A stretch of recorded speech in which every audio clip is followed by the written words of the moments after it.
Jadi Bapak Ibu Saudara, jalan mulia berunsur 8 ini adalah formula, adalah ajaran yang sungguh sangat luar biasa. Kalau seseorang ingin suci, yang pertama yang disucikan adalah pandangan. Kita lihat nomor 1 apa Bapak Ibu? Pandangan benar. Kesucian itu dimulai dari pandangan. Jadi Bapak Ibu Saudara yang hadir malam hari ini juga jadi pinter. Tidak ada hubungannya kesucian dengan ritual, ya. Jadi Anda jangan khawatir ya kalau kuburan keluarga itu digeser. Kuburan keluarga keramiknya diganti. Bante, kuburan papa saya diganti sama koko saya. Itu katanya 7 turunan bisa sial gitu. Keramiknya diganti warna gitu. Enggak. Itu pikiran Anda yang menjadi sial. Ya, pikiran Anda saja, terus terang saja. Ya.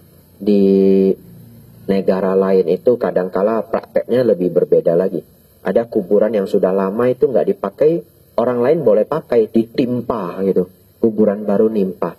Ya kalau kita ganti keramik aja, sial 7 turunan, nimpa kuburan bagaimana itu? Itu bisa sial 40 turunan ya. Kenyataannya mereka baik-baik saja. Itu adalah kepercayaan orang dulu. Tapi kalau Anda percaya, Anda bisa sial betulan. Kenapa Bapak Ibu? Karena diganggu oleh pikiran.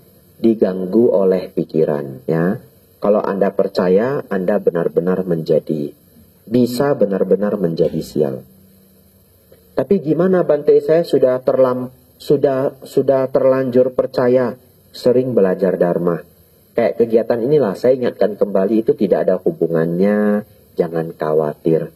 Jalani aja terus hidup dengan baik, tidak akan ada hubungannya.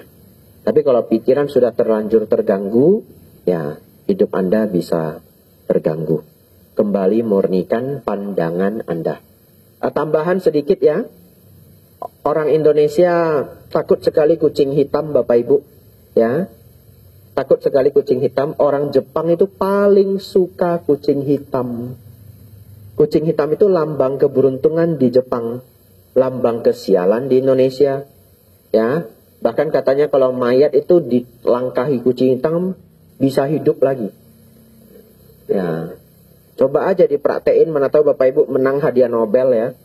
Iya, orang mati bisa hidup lagi, hadiah Nobel itu pasti. Ya. Kalau sudah dapat hadiah Nobel, jangan lupa traktir saya makan. Ya, orang mati bisa hidup lagi, hadiah Nobel enggak Bapak Ibu? Pasti hadiah Nobel ya. Enggak mungkin Bapak Ibu orang meninggal dilangkai kucing hitam bisa hidup lagi, itu tidak mungkin. Ya, kalau Anda dengar cerita pun pasti hanya cerita. Anda tidak lihat sendiri, saya yakin. Ya. Tapi ada yang setelah saya bilang begitu dia turunin ceritanya. Enggak Bante, bukan hidup lagi, bukan. Tapi mayatnya terkejut. Iya benar. Dia nggak hidup lagi Bante, dia cuma naik gitu. Nah, kayaknya kalau bisa naik aja hadiah Nobel juga loh. Masih tetap hadiah Nobel ya. Dan kalau cuma naik aja ya nggak apa-apa, suruh turun lagi.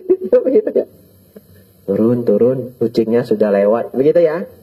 Saudara-saudari, karena mitos itu orang Indonesia sangat takut kucing hitam. Saya juga dulu takut kalau mau jujur. Ada kepercayaan.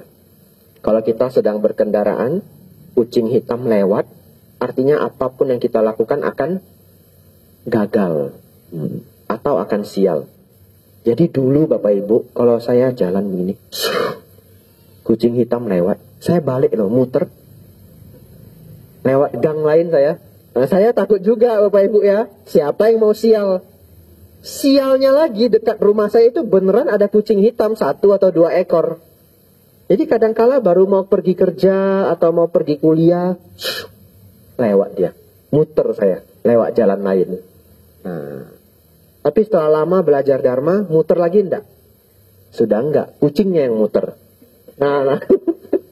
Ya, saudara-saudari, itu semua ada di pandangan. Oleh karena itu, pelan-pelan sering belajar Dharma, nanti pantang-pantang, pamali-pamali akan berkurang. Dan Anda buktikan sendiri kok, enggak apa-apa. Ya, Anda buktikan sendiri. Siapa yang sudah pernah malam-malam menjahit? Siapa? Cuma sedikit. Pada takut pamali ternyata. Aduh, nggak jadi belajar lah ini, pulang ya. Tapi ada tadi ya, ada juga. Jadi sial enggak? Enggak ya, biasa aja ya. Ya, jadi dulu ada kepercayaan kalau malam-malam menjahit bisa sial. Ya, jawabannya tidak ya. Itu pabrik di Tiongkok itu produksinya itu 24 jam. Ya, jadi kalau Anda berpikir menjahit bisa sial, tidak ya. Ya, itu karena mungkin zaman dulu terlalu gelap. Pakai lampu teplok. Ya, orang tua takut jarumnya hilang atau hasilnya jelek. Kan gelap. Ya, malam-malam jangan menjahit. Nah, hasilnya bisa jelek atau bisa kena tangan. Gunting kuku kan juga nggak boleh malam-malam. Tahu nggak alasannya apa? Hah? Nah, ini betul. Bisa dimakan siluman. Nah, ini benar ini. Nah, jadi katanya kan kita gunting kuku bunyi ya. Satu hari kita dikunyah sama siluman, orang tua kita nggak tahu. Pikirnya kita gunting kuku. Ternyata kita sudah mati. Saking takutnya dulu, saya nggak berani gunting kuku malam. Iya. Nah, tapi Anda coba nanti malam gunting kuku ya. Direkam ya. Mana tahu silumannya datang. Nah, viral itu Anda bisa jadi terkenal. Tapi saudara-saudari, orang zaman sekarang ya, saya yakin dah kalau malam itu gunting kuku ya. Kerja capek, pulang sampai rumah sudah jam 6 sore. Apakah mungkin ya orang Jakarta semodern ini masih ada? Tapi saya pikir sudah nggak ada lah ya. Ya, tapi bisa saja masih ada di ruangan ini. Cuma nggak ngaku aja. Pas mau gunting, maileu lah, tahu siluman cia ya. Ya, saudara-saudari, mari kita bahas 8 ini. 8 ini Bapak Ibu, semuanya adalah praktek. Semuanya adalah latihan. Oleh karena itu, agama Buddha itu sangat unik. Agama Buddha adalah agama yang dilandasi dengan latihan. Ya, tidak ada hadiah atau wahyu dalam agama Buddha. Semuanya adalah perjuangan. Barang siapa berlatih, dia mendapatkan hasil. Saudara-saudari pulang dari tempat ini, latihlah 8 hal ini. 1, pandangan benar. Apa itu pandangan benar? Memahami baik dan buruk. Memahami hukum kama wipaka. Memahami 4 kebenaran mulia. Tapi pertanyaan saya begini. Bagaimana mungkin memahami 4 kebenaran mulia itu bisa mengubah hidup kita dari sesuatu yang paling mendasar? Bagaimana 4 kebenaran mulia itu bisa mengubah kita ke sesuatu yang sangat mendasar begitu? Itu sama seperti hukum karma, Bapak Ibu ya. Orang yang tidak mengerti hukum karma, dia bisa bingung dengan keberagaman kehidupan. Kenapa dia kaya, saya tidak. Kenapa dia ganteng, saya tidak. Misalkan ya. Dan yang lainnya, dan yang lainnya, dan yang lainnya. Setelah belajar hukum karma, kita jadi sadar. Oh, itu semua adalah apa yang saya kerjakan sendiri di masa lampau. Dan sebagian berhubungan dengan masa ini. Jadi itu mengubah sesuatu di diri kita sangat core. Ya, sangat core, apa bahasa Indonesianya? Sangat inti. Sangat inti sekali mengubah kita. 4 kebenaran mulia itu juga begitu. Setelah Anda belajar 4 kebenaran mulia, Bapak Ibu Saudara, Anda jadi benar-benar paham bahwa kalau kita menderita, yang salah adalah kita sendiri. Dan itu sangat berkualitas, sangat berkualitas. Kenapa? Begitu Anda tahu yang salah diri sendiri, perbaiki. Kenapa saya sebut itu sangat berkualitas? Karena Bapak Ibu, ciri-ciri orang kurang berkualitas adalah nyalain orang. Beneran? Itu ciri-ciri orang yang kurang berkualitas, terus terang saja. Tapi kalau orang berkualitas, dia salahkan siapa? mayoritas dia salahkan diri sendiri. Saya tidak mengatakan dia menyalahkan diri sendiri 100%, tapi majority, mayoritas. Saya kasih bukti. Katakanlah seseorang buka toko, karyawannya 2. Karyawannya bermasalah, dia ganti. 7-8 bulan bermasalah, ganti lagi. Kali yang ketiga dia mengatakan apa? Karyawan ini selalu nggak benar. Yang dia salahkan siapa? Dirinya. Tapi di sisi lain, ada orang punya usaha 50 cabang, karyawan ribuan. Contohnya franchise, betul ya? Merek apa aja silahkan. Bagaimana dia mengatur karyawan dengan total 1000, sedangkan orang ini 2 aja nggak bisa?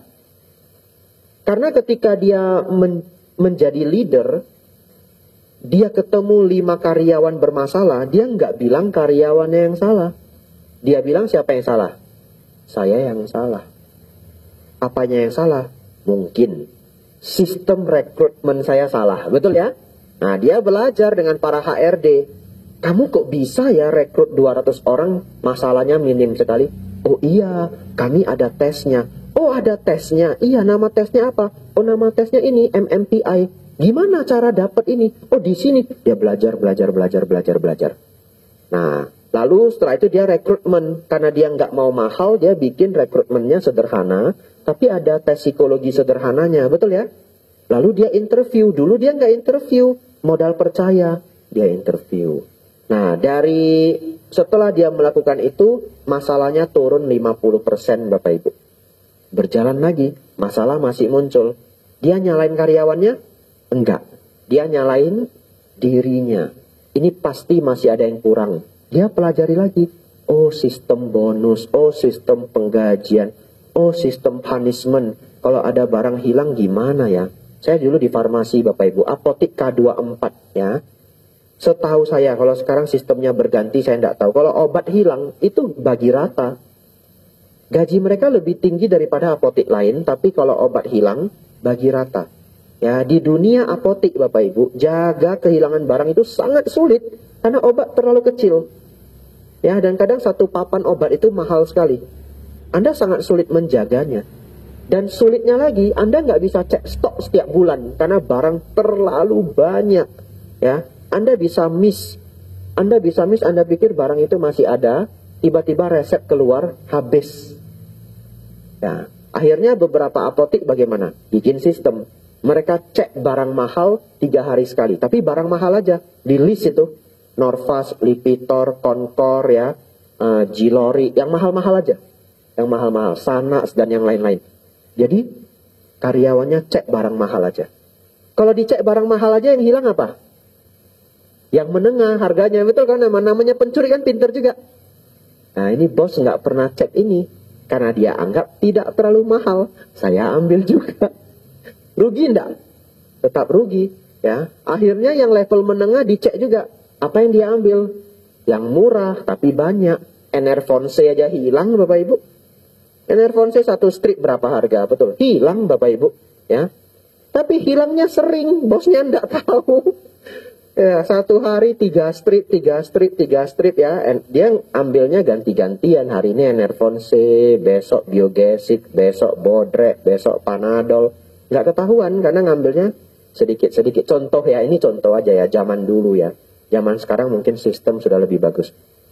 Jadi Bapak Ibu Saudara, ini.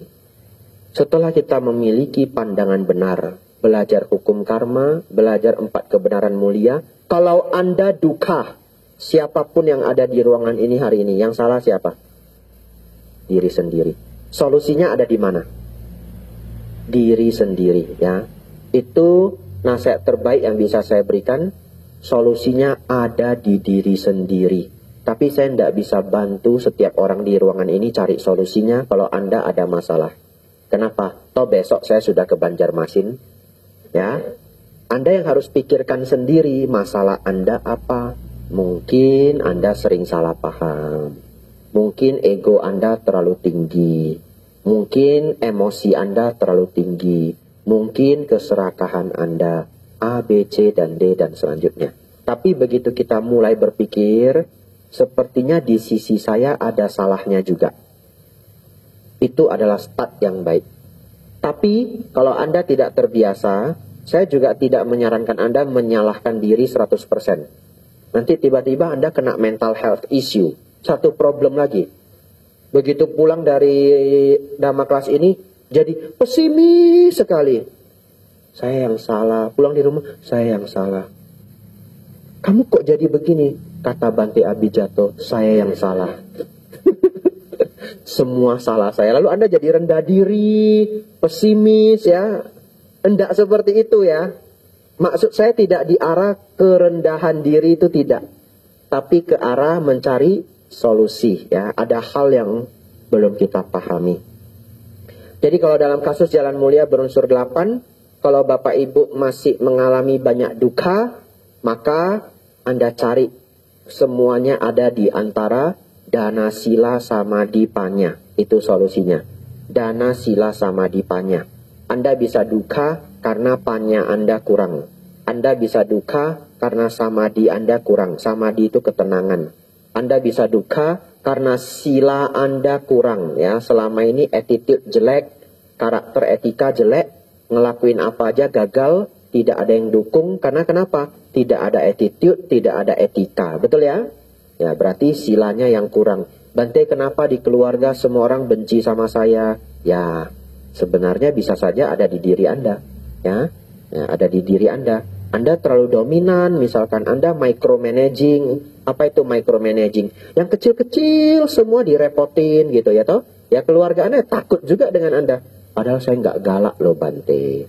Yang dihindari orang itu bukan karena galak aja, ya. Ya, ada sesuatu yang keliru di diri kita. Cuma mungkin kita nggak sadar. Yang terakhir dana, ya. Mungkin Anda kurang baik hati, ya. Udah ditraktir 4 kali, belum pernah mentraktir, ya. Ya, temennya bosen juga, ya. Ya, ditraktir sudah 5 kali. Ikut boy sadar kok, ha. Wah, ciai cia gopai lewa. Ai kui pai kok ciai cia. Kan begitu ya. Saya sudah traktir dia 5 kali loh. Dia belum sadar loh. Ini kalau laki-laki Bapak Ibu ya. Kalau perempuan katanya biasanya bagi rata ya. Kalau laki-laki ganti-gantian bayar ya. Saya juga ganti-gantian bayar. Pas mie pangsit saya yang bayar. Pas steak dia yang bayar. Ya, saudara-saudari kita lanjut. Pandangan benar, baik buruk, hukum kama wipaka, 4 kebenaran mulia. Silakan tulis di sampingnya Bapak Ibu, mendengarkan dhamma. Ya. Apa maksudnya? Rumus terbaik untuk mendapatkan pandangan benar adalah mendengarkan dhamma, bukan yang lain. Ya. Kalau Bapak Ibu berpikir, saya mau banyak bermeditasi Bante, biar pandangan bisa menjadi benar. Bahkan pertapa di zaman Sang Buddha aja pandangannya salah. Ya, mereka sudah bertapa sampai tingkat tertinggi, pandangannya keliru. Jadi moga-moga di ruangan ini tidak perlulah kita kreatif merasa lebih pintar dari Sang Buddha. Ikut aja yang Sang Buddha. Dengar aja pandangan yang sudah ditemukan oleh Sang Buddha perihal melenyapkan duka. Perihal melenyapkan duka. Saudara-saudari, senang mendengarkan dhamma. Lanjut Bapak Ibu, pikiran benar ya. Nah, pikiran benar itu sederhana Bapak Ibu, pikiran yang penuh metta. Selesai ya.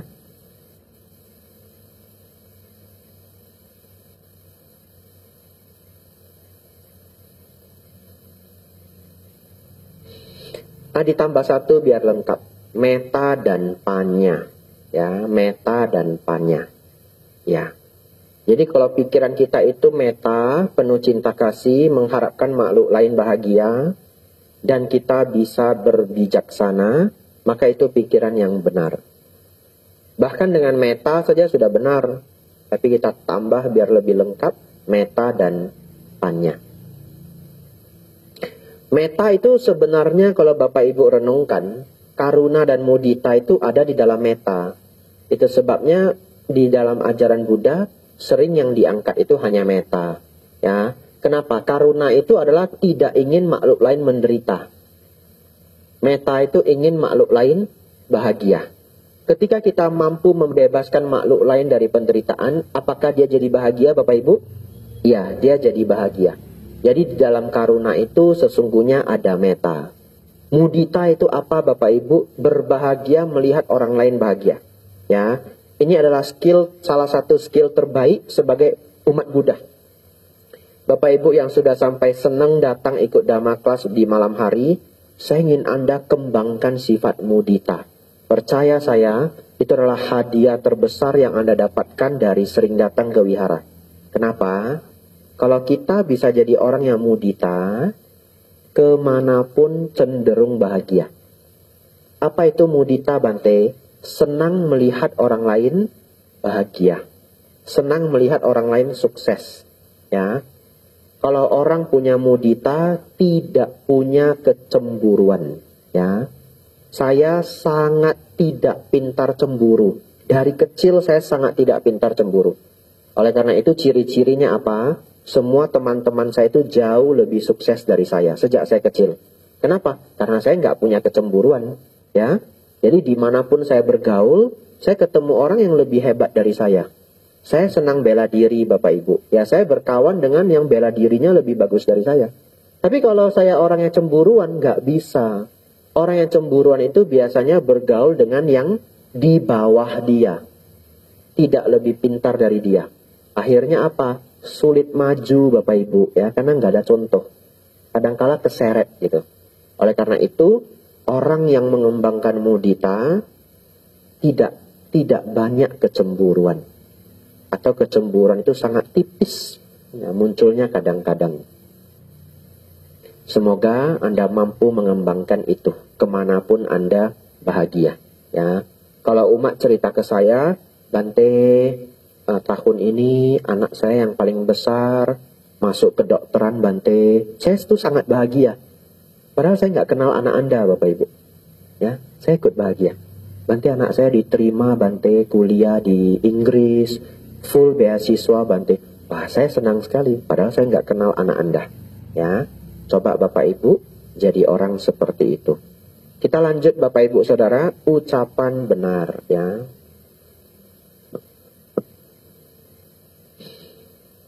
Bapak Ibu Saudara, ucapan benar itu sama sebenarnya karakternya adalah cinta kasih dan kebijaksanaan. Tetapi khas dari ucapan benar itu adalah tidak melanggar musawada. Ya. Apa itu musawada? 4 hal jangan dilanggar. 1, kebohongan, ya. Yang kedua, kata-kata kasar. Yang ketiga, mengadu domba. Yang keempat, gosip yang buruk. Dihafal Bapak Ibu ya, supaya tidak kita langgar. 1, kebohongan, penipuan ya. Ya. Terutama yang merugikan orang lain. Saya tahu banyak yang suka bertanya, Bante kalau berbohong untuk yang baik gimana? Bante kalau berbohong kecil gimana? Saya ngerti itu semua. Oleh karena itu saya beri Anda rumusannya. Kebohongan besar dampaknya besar. Kebohongan kecil dampaknya kecil ya. Anda jangan menipu orang lain. Tapi kebohongan-kebohongan kecil itu juga sulit dihindari ya. Dulu mama saya bohongin saya setiap saya ujian. Beneran ya? Kalau sudah dekat ujian saya belajar. Semua teman yang datang ke rumah dia bohongin. Saya nggak ada di rumah katanya. Iya. Jadi setiap belajar saya kok jadi curiga. Teman saya kok nggak datang. Ternyata sudah dibohongin di depan pintu. Ya. Dia nggak ada di rumah nenek gitu. Ya teman saya pulang gitu supaya saya bisa belajar. Ada nggak karma buruk ibu saya, Bapak Ibu? Ada. Apa karma buruknya? Saya mulai tidak percaya dia. Ya. Jadi sesekali saya kalau udah janji sama teman baik saya itu belajarnya itu di pagar Bapak Ibu. Iya. Di pagar saya ambil kursi di pagar. Lalu mama saya tuh, Dea, lu kita tahu ceng comi. Oh belajar di depan ngapain? Nunggu teman saya. Masuk aja temanmu datang nanti saya panggil. Enggak, saya enggak percaya sama mama. Lu epien wai wamai gitu ya. Kamu bisa bohongin saya enggak mau gitu. Tapi apakah itu karma buruk yang berat? Ya tidak gitu ya. Ya, saya mulai tidak percaya mama saya sedikit untuk hal-hal yang kecil. Ya, itu juga karma buruk dia. Begitu ya? Ya, jadi Bapak Ibu Saudara, berbohong besar dampaknya besar. Berbohong kecil dampaknya kecil. Diusahakan tidak berbohong. Ya, diusahakan tidak berbohong. Yang nomor 2, kata-kata kasar ya. Bapak Ibu kurangi kata-kata kasar ya. Semua yang di ruangan ini belajar, jangan pakai kata-kata kasar. Jangan. Tolong. Jangan. Nanti Anda disemen Bapak Ibu. Beneran itu, setahun yang lalu ada berita ya. Masuk berita nasional Bapak Ibu, bosnya disemen Bapak Ibu. Dan ketika diinterview dia bangga, dia tidak menyesal ya. Melindungi apa? Harga dirinya. Karena dia sering dihina. Dia sering dihina. Di interview aja dia sambil merokok. Ya, tidak ada penyesalan. Padahal sebenarnya menyesal dan tidak menyesal itu hukumannya bisa beda sekali di pengadilan. Betul ya? Dia bahkan sudah nggak mau peduli. Kenapa? Karena bosnya sering berkata-kata kasar. Jadi Bapak Ibu Saudara, menyesal itu selalu datang terlambat. Ingat, menyesal selalu datang terlambat. Kalau sudah marah, jangan berkata kasar. Mending diam dulu. Ya, kalau sudah nggak tahan, pergi dulu, pergi minum dulu, pergi beli minum dulu jauh-jauh. Ya, pergi beli minum dulu jauh-jauh. Sudah minum, sudah dingin. Ada orang yang mandi. Begitu dia mandi, emosi dia turun begitu banyak. Cepet-cepet mandi, lompatlah ke kolam. Ya, tiap orang berbeda-beda, tapi Anda cari cara Anda sendiri. Tetapi pelan-pelan datang ke wihara, ikut meditasi, belajar dharma agar emosinya berkurang. Ikut one day mindfulness ya, Bante Atadiro di Pusdiklat ya, sebulan sekali. Ikut one day mindfulness. Atau RG bisa buat juga ya, ngundang biku siapa. Ini gara-gara saya jadi ngerepotin pengurus ya. Ya, tapi mungkin ya program setiap wihara berbeda-beda ya. Lanjut Bapak Ibu Saudara. Tapi saya ingatkan, tolong jangan kata-kata kasar ke siapapun. Penyesalan selalu datang terlambat ya. Satu musuh terlalu banyak, 1000 teman pun tidak cukup. Jangan karena satu musuh hidup Anda jadi sangat kesulitan. Nomor 3 Bapak Ibu, jangan mengadu domba orang ya. Jangan mengadu domba orang. Ini juga karakter orang berkualitas. Karakter orang berkualitas itu adalah siapapun ngobrol ke dia membawa kenyamanan ya. Siapapun ngobrol ke dia membawa kenyamanan. Jadi kalau orang curhat ke kita, tolong Bapak Ibu jangan dipanas-panasin ya. Dia hidup sudah banyak masalah, Anda tambah-tambahin lagi. Kasihan dia ya. Mengadu domba itu tidak berbohong. Kadangkala yang kita berikan malahan adalah fakta, tapi membuat orang lain dirugikan ya. Yang keempat, gosip yang buruk ya. Hindari gosip yang buruk Bapak Ibu, karena orang lain bisa mendapatkan kerugian ya. Dan kadangkala kita hanya gosip, orangnya kena masalah, dia bisa datengin kita, betul ya? Ya, saya dengar kamu ya yang ngomongin saya di belakang. Ya, nanti jadi masalah baru lagi. Itu ucapan benar Bapak Ibu, kita lanjut. Perbuatan benar ya. Perbuatan yang tidak melanggar 5 sila.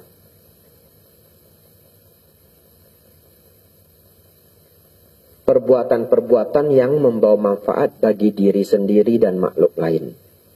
Ya, itu adalah perbuatan benar. Nomor 5 Bapak Ibu, cara hidup yang benar ya, mencari nafkahnya benar. Nah, yang tidak benar apa Bante? Menjual racun, menjual makhluk hidup, manusia terutama human trafficking ya. Menjual senjata. Ya, hidup dari penipuan. Dan juga bisnis-bisnis lain yang membawa kerugian bagi orang lain. Baik, 6, 7, 8 adalah meditasi. Silakan Bapak Ibu garis bawahi di bawah nomor 5 supaya menjadi jelas ya. Setelah ini adalah meditasi.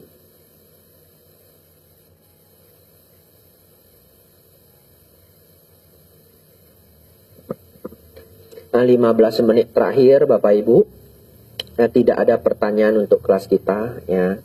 Jadi selesai pelajaran ini kita pulang Bapak Ibu ya. Jadi dengan saya mengatakan tidak ada pertanyaan, Anda boleh lebih berkonsentrasi untuk menyerap pelajaran. Ya, daripada Anda sibuk memikirkan mau nanya Bantenya apa. Ya. Anda konsentrasi penuh terhadap 3 poin terakhir ini. Saudara-saudari, nomor 6 sangat luar biasa. Saya sangat senang dengan yang nomor 6. Apa itu usaha benar? Pikiran buruk yang belum muncul, diusahakan tidak muncul. Pikiran baik yang telah ada, dikembangkan. Pikiran buruk yang belum muncul, diupayakan tidak muncul. Pikiran buruk yang telah ada, dilenyapkan. Pikiran baik yang belum muncul, diusahakan agar muncul. Pikiran baik yang telah ada, dikembangkan. Jadi ada 4 poinnya. Harus hafal Bapak Ibu ya. Apa itu Bante sama Wayama? Usaha benar 1. Pikiran buruk yang belum muncul, diupayakan tidak muncul. Pikiran buruk yang telah ada, dilenyapkan. Yang ketiga, pikiran baik yang belum muncul, diupayakan agar muncul. Yang keempat, pikiran baik yang telah ada, dikembangkan. Ya, ini sangat luar biasa Bapak Ibu. Ya, nomor 6 ini sangat luar biasa. Saya beri contoh Bapak Ibu. Ini praktek saya sampai hari ini. Ya. Sudah lama tidak saya lakukan karena listnya sudah habis. Apa itu? Dulu saya sering Bapak Ibu setelah belajar Dharma, bahkan sebelum menjadi biku, sebelum saya tidur itu saya mikir, saya benci siapa? Beneran? Saya mikir, saya benci siapa? Ketemu loh. 2 orang yang saya benci. Dan saya jadikan itu PR. Apa PR-nya? Menyelesaikan kebencian itu. Itu yang saya lakukan. Beruntungnya, saya tidak pernah punya musuh bebuyutan apa? Beruntung, belum pernah. Bencinya itu cuma benci ringan saja. Ya. Nah, jadi saya dengan orang ini punya kesalahpahaman. Akhirnya ya kalau ketemu nggak nyaman. Itu saya jadiin PR. Gimana sampai bisa nyaman lagi. Misalkan kalau dia teman kantor saya, setiap sore saya bisa pulang bawa makanan sedikit ya. Ajak dia makan bareng gitu. Nah lama-lama kan kebencian dia ke saya luntur, kebencian saya ke dia luntur. Lalu saya lihat, oh kita saling sudah tidak ada kebencian. Kadangkala dia bisa minta tolong ke saya. Bro minta tolong ini, ya saya tolongin. Tapi bukan berarti loh saya jadi deket sama dia. Ngerti? Bukan berarti loh saya jadi harmonis, romantis sama dia. Enggak. Saya cuma mau menyelesaikan PR saya. Kalau bisa tidak ada list orang yang saya benci. Kalau bisa tidak ada list juga orang yang benci sama saya. Tapi orang yang benci sama kita kan kita nggak bisa ngatur 100%. Betul ya? Ya. Tetapi itu dulu Bapak Ibu ya. Dan lingkup teman-teman saya juga nggak banyak ya. Kalau sekarang umatnya 300, Anda ada yang benci saya gimana saya atur ya? Nanti ke kota lain 300 lagi, ke kota lain 300 lagi. Saudara-saudari, yang kedua, bagaimana biasanya saya mengerti kalau kebencian itu sudah berkurang di diri saya? Kendati pun saya itu misalkan dijahatin. Ya, dijahatinnya bukan harus kriminal, tapi mungkin saya pernah dibentak atau saya pernah dimarahin, misalkan ya, muncul kebencian. Saya selalu mengatakan bahwa kebencian pada seseorang itu adalah PR kita. Agar kita buang kebencian itu. Tetapi mau bergaul dengan dia atau tidak, itu pilihan kita. Ngerti? Ya. Yang tugas kita hanyalah membuang kebencian. Tidak bergaul, tidak apa-apa. Kok begitu Bante? Karena Sang Buddha mengatakan, asewana cak balanang pandita nancak sewana. Jangan bergaul dengan orang jahat atau jangan bergaul dengan orang tidak bijaksana. Bergaulah dengan orang bijaksana, pandita, orang bijaksana. Ya, jadi Sang Buddha juga mengajarkan kita, kalau orang ini tidak bijaksana, tidak baik, kita tidak bergaul dengan dia, tidak apa-apa. Tetapi PR kita adalah kebencian. Anda cari cara Bapak Ibu, agar kebencian Anda berkurang dari waktu ke waktu. Taunya gimana bencinya berkurang? Pas ketemu, betul? Nah, pas ketemu coba duduk di samping dia, panas enggak? Iya. Jadi kalau begitu Anda duduk di sampingnya, biasa-biasa saja, nah, lumayan nih, lumayan. Terus dia tiba-tiba nanya, siapa Leo Boy, gitu ya. Ah, udah makan belum? Lalu panas Anda naik gitu ya. Teringat semua trauma lama. Nah, cek Leo. Terus Anda jalan pergi, lalu Anda panas. Berarti bencinya masih ada apa enggak? Masih. Itu PR Anda. Ya cukup diketahui aja. Belajar lagi. Bagaimana mengurangi kebencian. Mendengarkan dharma, perenungan yang baik. Ya wajarlah orang punya dosa loba moha. Ya sudahlah, karma buruk saya berkurang. Ya sudahlah, dia memang tidak bijaksana. Karakter dia memang begitu. Saya hanya sial ya, bisa satu tempat dengan dia. Saya menjadi korban 1-2 tahun. Ya sudahlah, namanya kehidupan. Anicca, atha lokada. Keluarkan itu ilmu Anda semua. Ya, 3-4 bulan berlalu. Ketemu lagi ya. Duduk lagi di samping. Nah itu Bapak Ibu ya. Sampai satu hari Anda bisa merasakan, oh saya nggak benci lagi dengan dia. Begitu ya. Jadi kebencian itu PR kita masing-masing. Semoga tidak ada kebencian dalam hati Bapak Ibu Saudara. Ya. Itu PR yang cukup berat. Itu masuk usaha benar Bapak Ibu ya. Pikiran buruk yang belum muncul diupayakan tidak muncul. Pikiran buruk yang sudah ada dilenyapkan. Pikiran baik yang belum muncul diupayakan agar muncul. Pikiran baik yang telah ada dikembangkan. Yang buruk apa Bante? Dosa, loba, moha. Yang baik apa Bante? Metta, karuna, mudita, upekha. Totalnya 7 ya. Kalau mau dibuat baik semua 7 bisa. Adosa, aloba, amoha. Tidak marah, tidak serakah, tidak ego. Metta, karuna, mudita, upekha. Ini 7, saya sering menyebutnya 7 pilar spiritual ya. Orang spiritualnya tinggi, nampak dari 7 ini. Lanjut Bapak Ibu, nomor 7. Perhatian benar. Apa itu Bante perhatian benar? Ini kan masuk meditasi ya, nomor 678. Ya, silakan ditulis di sampingnya bagi yang bawa pen. Memperhatikan sesuai dengan dhamma.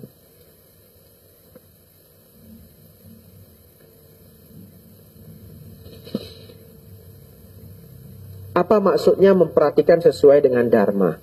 Saya akan bahas dari yang sederhana sampai yang kompleks ya, dari yang rendah sampai yang tinggi. Sekedar Bapak Ibu, Anda sedang berkendaraan, lalu ada orang yang sudah sangat tua jalan pakai tongkat lewat di depan Anda. Kalau Anda praktek perhatian benar, maka begitu ketemu kakek atau nenek itu, yang keluar di pikiran Anda adalah dharma. Ya, demikianlah hidup. Semua orang bisa tua. Nah, lalu Anda pikirkan semua yang baik-baik. Oleh karena itu, saya harus gunakan hidup saya sebaik mungkin. Ya, saya jangan menjahati orang lain. Kalau tidak nanti saya menyesal. Saya harus baik sama keluarga dekat saya. Kenapa? Lihat, akhirnya saya tua. Ya, sudah tua itu mengandalkan orang lain, betul ya? Kalau orang lain semua tidak suka sama kita, nanti pas tua kita susah Bapak Ibu. Ya, oh saya harus jadi primadona di rumah. Semua orang sayang sama saya, kan begitu ya? Nah jadi dari nenek itu lewat, nanti saya bilang nenek lewat, Anda pulang bener ada nenek lewat. Nah, hari apa? Hari ini hari apa? Hari apa? Rabu, untung bukan malam Jumat ya. Ya, Bapak Ibu Saudara, seorang nenek yang tua ini lewat, Anda muncul perenungan-perenungan yang baik. Dan perenungan yang terbaik itu berpusat pada anicca, dukkha, anatta. Itu yang biasanya menjadi topik tertinggi ya. Bahkan ketika kita bermeditasi vipassana, nanti topiknya adalah anicca, dukkha, anatta. Jadi perhatian benar ini dimulai dari yang sederhana sehari-hari sampai vipassana meditasi melihat ke dalam batin. Ketika Anda melihat ke dalam batin, apa yang Anda lihat? Karakter batin yang berhubungan dengan dharma. Maka tadi saya katakan memperhatikan sesuai dengan dharma. Anda melihat fenomena batin pancakanda, kesadaran, pikiran, perasaan, pencerapan, rupa, begitu ya. Yang mana kelima ini apa sifatnya? Anicca, dukkha, anatta. Jadi Bapak Ibu Saudara, semua perenungan dhamma, baik perenungan harian sampai ke dalam meditasi vipassana, masuk ke dalam samasati ini. Memperhatikan dengan benar, yaitu apa? Memperhatikan sesuai dengan dhamma. Dalam keseharian, topik apa aja boleh. Begitu Anda lihat sesuatu, demikianlah. Atthaloka dhamma, 8 kondisi dunia. Kadang kita dipuji, kadang kita dicela. Saya tidak tahu Bapak Ibu Saudara, tapi saya sudah belajar dharma, sudah hidup di dalam lingkungan dharma, bahkan tinggal di wihara, sudah 10 tahun tinggal di wihara Bapak Ibu ya. Dengan samanera 2 tahun, jadi biku hampir 8 tahun. Sudah 10 tahun tinggal di wihara. Ketemu buku dharma itu 15 tahun yang lalu. Jadi sudah 15 tahun berkecimpung dengan dharma. Setiap hari ngelihat apapun itu di otak saya keluarnya dharma. Ya, itu saya pikir kebiasaan dari samasati. Saya udah nggak bisa ubah apapun. Saya lihat apa aja itu di kepala saya itu keluar cerita-cerita dharma. Dan kadangkala keluar yang bagus, itu saya catat, saya ceritain ke Anda. Betul ya? Nah, jadi kenapa saya bisa ceritain sesuatu yang inspiratif misalkan? Karena memang 24 jam kepala saya ini, Bapak Ibu, lihat apa aja terpikirnya dharma. Nah, itu adalah praktek perhatian benar. Saya melihat seorang anak manja sama ibunya aja, keluar dharma. Beneran. Anak manja sama ibunya keluar apa? Kemelekatan. Ada pertemuan, ada perpisahan. Ya memang bahagia ya, masih kecil, sayang sama mamanya. Tapi kalau anak ini nanti tidak bijaksana, mamanya tidak bijaksana, sudah tua, mengalami perubahan, bisa sedih. Bante anak saya, Bante, udah keluar negeri nggak pernah nelpon saya, dukkha. Itu keluar di pikiran saya Bapak Ibu. Jadi saya cuma lihat anak-anak main sama mamanya. Di sini keluar dharma semua. Beneran. Kadang-kala dapat yang inspiratif sekali. Catat. Nah, nanti bawa di RG. Kan begitu ya? Ya, jadi Bapak Ibu Saudara, kalau Anda senang belajar dharma, kehidupan Anda dipenuhi dengan dharma. Tapi luar biasanya, apa karakteristik dharma Bapak Ibu? Indah pada awalnya. Indah pada pertengahannya, indah pada akhirnya. Kalau Bapak Ibu sudah sering mengeluarkan perenungan dharma, ketika masalah datang, masalah ini bagi orang lain sangat berat, bagi Anda cuma 1/3 berat. Ya, kenapa? Karena dharma selalu hadir di pikiran Bapak Ibu. Terakhir Bapak Ibu, meditasi benar. Ya, apa itu Bante meditasi benar? Meditasi yang membawa pada pencapaian jana 1, jana kedua, jana ketiga, dan jana keempat. Ya, secara teori itulah meditasi yang benar. Ya, meditasi yang membawa pada pencapaian jana pertama, jana kedua, jana ketiga, dan jana keempat. Disertai 7 faktor jalan mulia berunsur 8 yang lainnya. Ya. Jadi kalau seseorang memiliki 1, 2, 3, 4, 5, 6, 7 ini dan mencapai jana, dia sedang praktek meditasi yang benar. Ya. Saudara-saudari, silahkan mengunjungi channel namanya Sikadama Sriwijaya. Wihara di Palembang Bapak Ibu ya. Pusdiklat Sikadama Sriwijaya. Mereka punya channel official. Kemarin saya mengajar cara bermeditasi. Videonya 1 jam ya. Anda yang tertarik silakan nonton video itu. Kalau tidak salah judulnya cara bermeditasi yang baik. Ya, itu untuk melengkapi yang nomor 8 ini. Jam 9 Bapak Ibu? Sudah mau pulang belum? Ya, nanti kalau terlalu malam pulang nampak nenek lewat. Nah.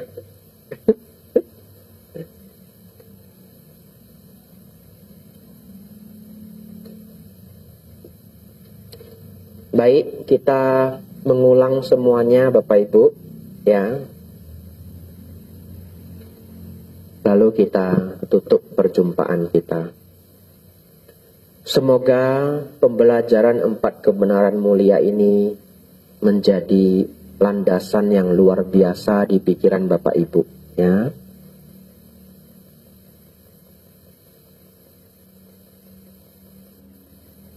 Pandangan benar itu memahami 3 hal. Memahami baik dan buruk, memahami hukum kamawipaka, memahami 4 kebenaran mulia. Baik itu apa? Bermanfaat bagi diri sendiri, bermanfaat bagi makhluk lain. Tidak merugikan diri sendiri, tidak merugikan makhluk lain. Hukum kamawipaka apa Bapak Ibu? Berbuat baik berbuah kebahagiaan, berbuat jahat berbuah penderitaan. Oleh karena itu Bapak Ibu janganlah berbuat jahat. Janganlah berbuat jahat. Kendati pun tidak ada yang tahu, diri sendiri itu tahu, ya. Penyesalan bisa muncul di hari tua. Dan yang ketiga, memahami 4 kebenaran mulia. Apa 4 kebenaran mulia? Adanya duka. Penderitaan itu bagian dari kehidupan. Oleh karena itu, kita belajar untuk menerima ketika penderitaan itu hadir. Yang kedua, kita belajar menghindari penderitaan sebaik mungkin. Dan yang tidak bisa terhindar, kita belajar sabar. Dan bagaimana lagi? Menjadikan duka sebagai guru. Bahkan Sang Buddha mengatakan, barang siapa melihat duka, dia melihat dhamma. Dan di kalimat yang lain beliau mengatakan, barang siapa melihat dhamma, dia melihat Sang Buddha.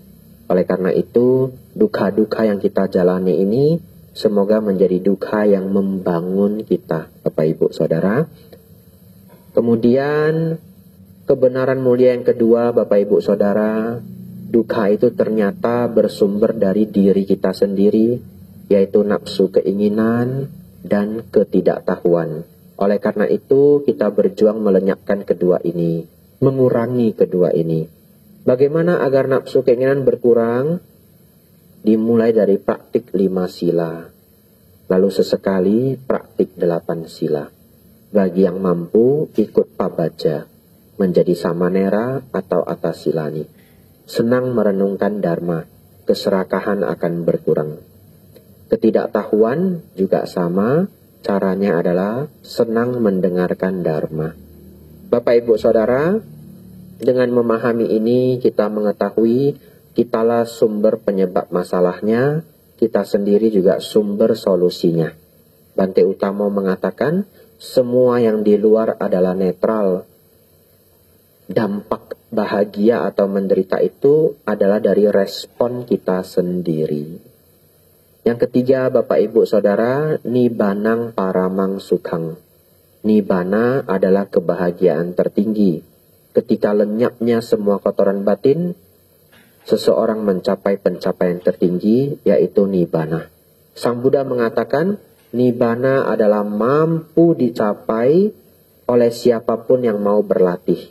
Apabila Nibbana tidak mampu dicapai, apabila Nibbana itu tidak pernah bisa dicapai, untuk apa seorang Buddha dengan lelah letih mengajarkan Dharma? Oleh karena itu Bapak Ibu Saudara, Nibbana sungguh bisa dicapai. Umat Buddha menjalani Dharma step by step. Kendati pun satu kehidupan tidak selesai, Anda bisa mencapai Nibbana dalam beberapa kehidupan.